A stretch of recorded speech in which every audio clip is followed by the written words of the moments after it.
I did not set 3 different alarms to wake up at 3 a.m. over here to experience 3 separate heart attacks in the space of 3 minutes. There's not supposed to be that many threes in that sentence. I didn't plan that, but genuinely, that's exactly what just happened over the last few minutes of time in NBA basketball. What did we just witness? I don't exactly know what I witnessed. The 76ers come back from what looked like an unattainable lead, a lead where the Hawks were going to win this game. They came into Philadelphia. They absolutely blew them out in the first half. I knew the game wasn't over. At least in the first half, I was like, they're up by 20. The game's not over yet. Philly are going to make a run. And then as time continued to go on, I'm like, maybe they're just going to have a comfortable win. Maybe I was wrong. Maybe they're not going to make that run that I was anticipating. And then right when the game looks done, in the last 4 minutes, that took off a couple of years of my life. And this is just as an honorary Atlanta Hawks fan, as someone who just likes this team. I can't imagine if you're a genuine diehard Hawks fan what it did to you. I don't even want to imagine, because I had a heart attack sitting here at 5 a.m. in the morning watching the Hawks not blow a lead. They didn't do it because they ended up winning, and we got to give them credit because at the end, they won the game. But boy, how many did Philly score in the last quarter? 41 points. Okay, let's not do that ever again.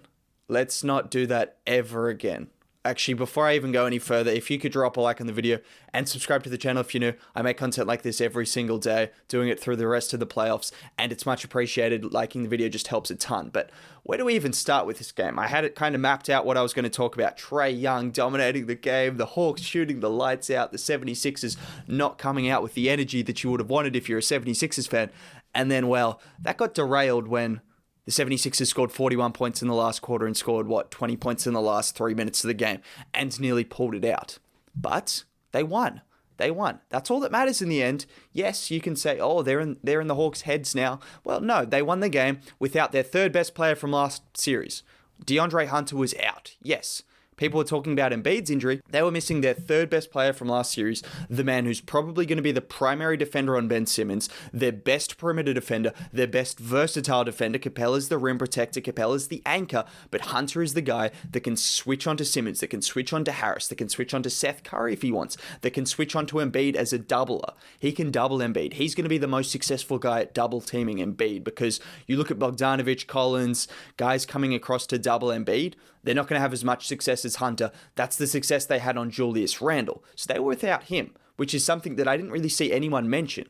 Without DeAndre Hunter, who was huge for them in last series. Absolutely huge for them. Now, how injured he is, I don't know. It was knee soreness, so we'll have to wait and see. But to win the game on the road, first game of this series without Hunter, huge win. I don't care how they did it well.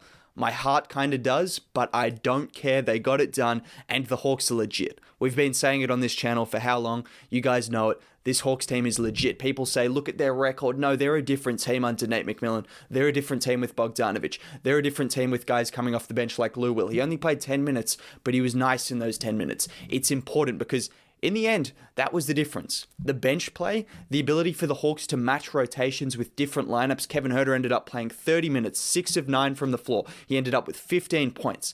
Big game for Kevin Huerter. He got out of traps a couple of times at the end of the game. 2 of those traps at the end of the game where Huerter made a pass to Bogdanovic for 3 and where Huerter made that pass to John Collins for the clear path foul. That was the game changer. So Huerter in the end, and a timeout. So in the end, Kevin Huerter was probably the most clutch player on the floor for the Hawks, coming off the bench, playing 30 minutes. And I already loved what he was doing in these playoffs off the bench. He provides a bit of size. He's decent defensively. He's an unbelievable shooter. He's lights out from there. And he can take players off the dribble. So I really like what he's doing off the bench, but I didn't know he would be the most clutch player on the Hawks team down the stretch. But in the end, now that I think about it, yes, it was Huerter who saved the day. So shout out to him. But just in general, coming off the bench, even Okongwu in a few minutes played well. Gallinari, very hit and miss, but he was okay tonight, ended up with 9 points. Just in general, the Hawks' rotations, Nate McMillan outcoached Doc Rivers, in my opinion, and Nate McMillan has figured out the formula. That one game they lost against the Knicks, just the one game, was because of a rotation error. That's the only time they've lost in the playoffs so far, was because of a rotation error where they had Trae and Bogdanovic both sitting for like 5 minutes, and that cost them the game.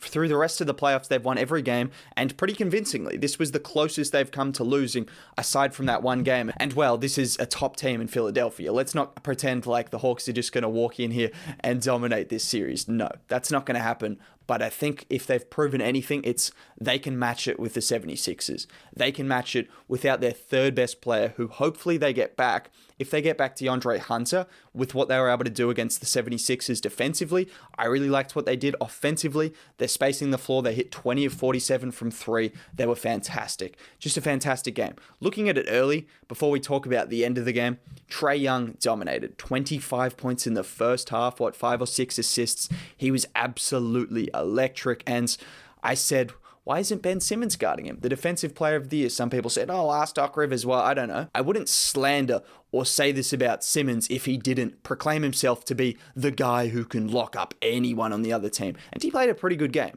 Let me not try and discredit the game he had. He had some good stops. He was good as a help defender. He played well, but Trae was absolutely cooking Danny. Danny Green needed a map. He needed an absolute map. He needed a compass. He needed everything you can talk about, a GPS, navigation system, Siri. I don't care who he needed. He needed everyone possible to try and help him find direction, because Trae was moving him that way. He was moving him that way. He was stepping back on him. It was a wrap. That first half was the reason the Hawks win, because they put up how many points? 74 points in the first half. 74 to 54. That's the game changer.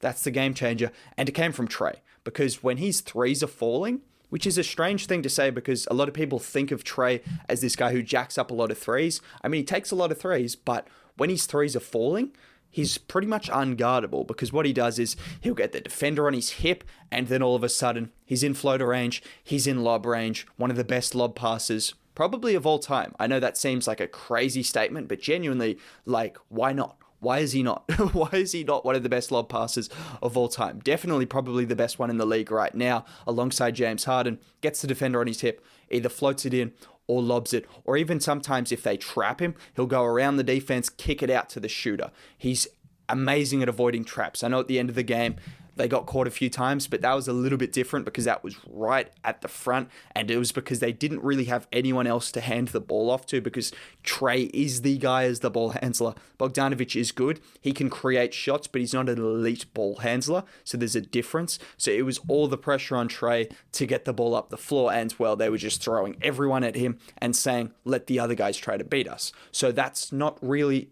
reflective of what he does as a ball handler out of traps, because you saw at half-court situations when they were trapping him, he was just going around him and beating him pretty much every single time. This was guys Tybal and Green trapping him on most occasions, and he was going straight around them and beating those double teams. So that's what he can do. Just a fantastic game from Trae, ending up with 35 points, 10 assists, clearly just dominating that game, and he continues to cement himself as potentially a superstar already. Potentially a superstar. Definitely better than some people were giving him credit for before these playoffs, but we're not here to talk about that. We're here to talk about the Hawks having a big win. In general, you had someone like John Collins starting to step up. I saw his offensive rhythm start to develop in that Knicks series. He was a little bit sloppy at the start. Very sloppy. I mean, he scored 0 points in one of the games, but the last few games of the series, he started to pick it up, and this game as well, he started to pick it up. He hit 3 of 4 from 3. He was catching lobs. He was setting screens. He was rolling hard, and him and Capella are just unbelievable lob threats.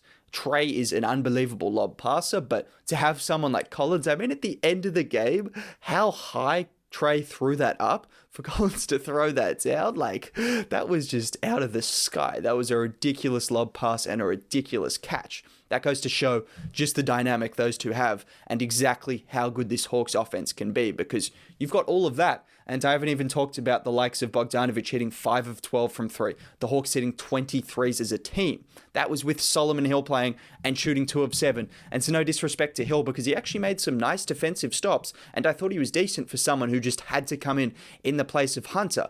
But do you want Hill taking wide open threes or DeAndre Hunter?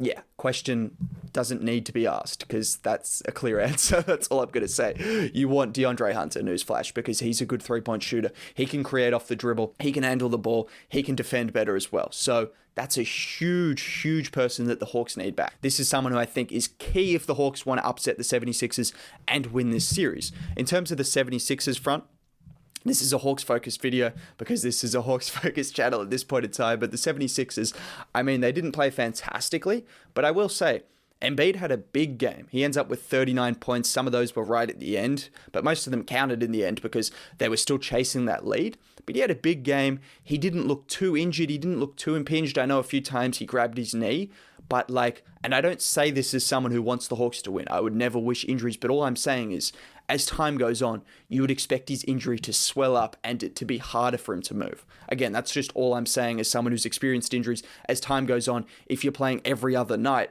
and you're getting that injury, you're inflaming it, you're landing on it every single time. You're playing 40 minutes, taking 20 shots.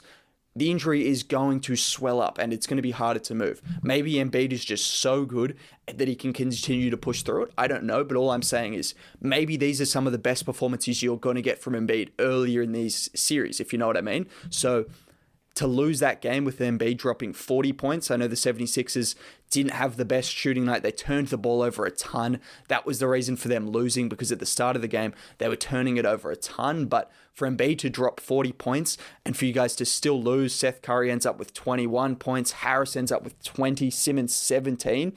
You had all of the guys step up that you probably would have hoped. You say that before the game, 20, 39, 17, 21, an elite defense, and you're thinking, that's a win. But the Hawks absolutely killed them on the offensive end of the floor, and I can see them continuing to do it because Trae just has a way of creating offense that is just unlike just about anyone in the league. He's an offensive powerhouse. He's unbelievable. And he continued to do that pretty much the entire game. Even when they switched Tybal onto him, the first few possessions, it looked like Tybal might have his number, but then Trae started to find his way around and started to find different looks. And the Hawks got a ton of open shots. Similar to the Knicks series. I didn't see anything to suggest the Hawks can't continue to put up big numbers because they were penetrating the defense, they were breaking him down, and they were getting open looks. Like Bogdanovic probably could have ended up with 7 or 8 threes because he had some open looks. He was coming off screens. He was continuing to get open. I just love what the Hawks did. Gave me a heart attack in the end. Don't do that again, but please continue to win. I want this series. The Hawks, please go to the Eastern Conference Finals. You know how I feel. Did I miss anything? Maybe. Bogdanovic's 3 and the silencer. I love to see that. Bogey, that's 1 game down. 3 more to go. Let's go Hawks.